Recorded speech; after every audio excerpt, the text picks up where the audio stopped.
세상은 수많은 거래로 이루어져 있습니다. 현금을 주고받거나 부동산을 사거나 팔거나 하는 등 보내는 자와 받는 자가 있는 모든 활동을 거래라고 할 수 있습니다. 꼭 돈이 아니더라도 메일로 문서를 전송하거나 회사 간 계약을 체결하는 것 역시 거래가 될 수 있겠죠. 거래에는 신뢰의 문제가 따르기 마련입니다. A가 B에게 10만 원을 빌려줬다고 해볼까요? A는 이것을 장부에 사실대로 기록했고 B는 5만 원을 빌렸다고 거짓으로 기록했습니다. 두 장부가 서로 다를 경우 과연 누구의 장부가 맞는지 어떻게 알 수 있을까요? 여기에서 바로 거래를 보증해줄 제3자가 등장합니다. 제3자가 중간에 개입해서 A와 B의 거래 내역을 기록해주는 거죠. 그러면 논쟁이 벌어져도 제3자가 기록한 장부를 바탕으로 사실 여부를 판단할 수 있으니까요. 하지만 이 시스템도 완전하고 투명한 거래를 보장하지는 않습니다. B가 제3자를 회유해서 장부를 조작하거나 아니면 제3자의 장부를 몰래 훔쳐다가 고칠 수도 있으니까요. 현재 우리가 주고받는 대부분의 거래는 바로 이런 중앙화된 시스템을 바탕으로 합니다. 메일을 전송할 때도 전송 내역이 메일 서비스를 제공하는 회사의 서버에 남는 것처럼요. 하지만 앞에서 말했듯이 중앙화된 시스템의 경우 누군가가 중앙 서버를 해킹하여 정보를 조작할 수 있고 또는 네트워크상의 문제 등으로 중앙 서버가 다운될 경우 모든 거래가 중단될 가능성이 있습니다. 이를 단일 장애 지점이라고 합니다. 한 곳만 무너지면 모든 시스템이 마비가 된다는 말이죠. 그래서 현재 각광받고 있는 기술이 바로 블록체인입니다. 블록체인은 중앙 집중형 시스템에서 탈피해 네트워크의 참여자 모두가 거래 내역을 공유하는 구조입니다. 이것이 바로 탈중앙화입니다. 블록체인에서는 장부에 무슨 내용을 기록할지 모두가 합의하고 서로의 장부를 동기화합니다.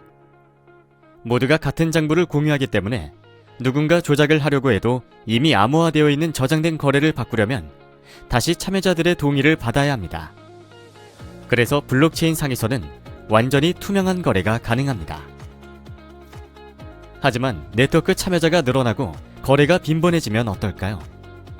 서로에게 묻고 합의를 도출하느라 속도가 느려지고 통신량이 늘어나 네트워크의 과부하가 일어나며 시간이 흐를수록 장부는 점점 무거워집니다.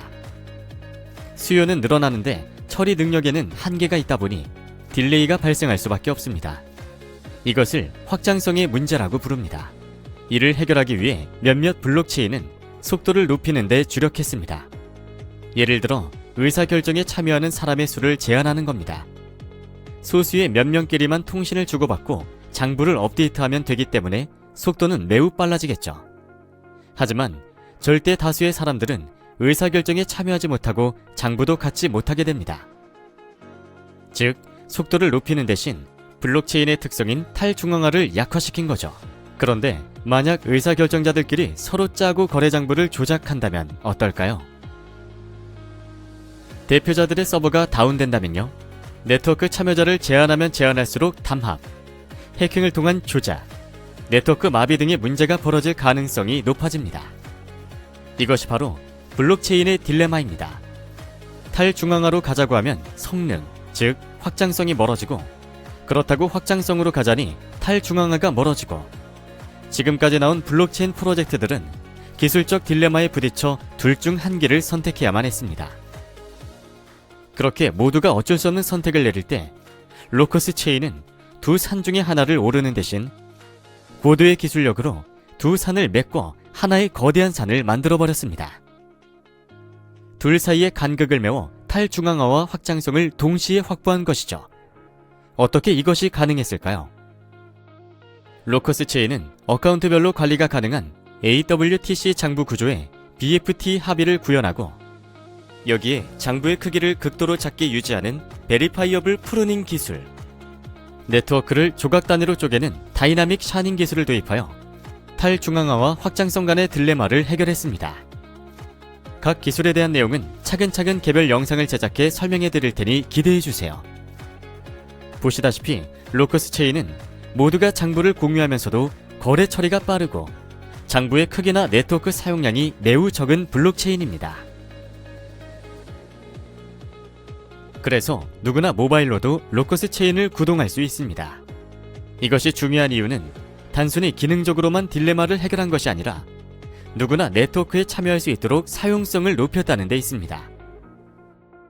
로커스 체인을 실사용 가능한 퍼블릭 블록체인이라고 부르는 이유는 바로 이러한 높은 사용성 때문입니다.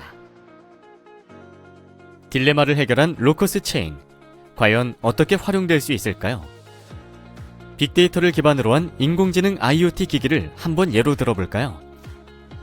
이들은 서로 수없이 통신을 주고받으며 아주 작은 단위의 거래, 즉 마이크로 트랜잭션을 만들어냅니다. 현재의 중앙화 시스템으로는 초당 수천 건의 작은 거래들을 감당하기 어렵습니다. 조작이나 해킹, 서버 마비의 문제뿐만이 아니라 비용 문제 때문이라도 말이죠. 거기에 초고속 통신이 가능한 5G 시대라면 상상도 못할 만큼의 거래와 데이터, 비용이 발생하겠죠. 이러한 미래에는 반드시 탈중앙화와 확장성을 동시에 갖춘 블록체인이 필요합니다. 시스템의 공격 대상을 특정할 수 없고 참여자 중 하나가 다운되어도 전체 시스템에는 영향이 가지 않는 블록체인, 거기에 빠르고 가벼워 실생활에 적용 가능한 블록체인. 로커스 체인은 블록체인의 딜레마를 해결함으로써 우리 미래의 모습을 180도 바꿔놓을 것입니다. 누가 보증해주지 않아도 사람과 사람이, 사물과 사람이 안심하고 거래할 수 있는 세상. 이것이 바로 로커스 체인이 가져올 신용혁명의 시대입니다. 단순한 기술의 출현을 넘어서 새로운 정치, 사회, 문화를 창조해내는 혁명. 그래서 이제껏 상상조차 하지 못했던 일들이 실현되고 인류 전체가 발전하는 것. 로커스 체인이 만들 미래는 바로 그런 것입니다.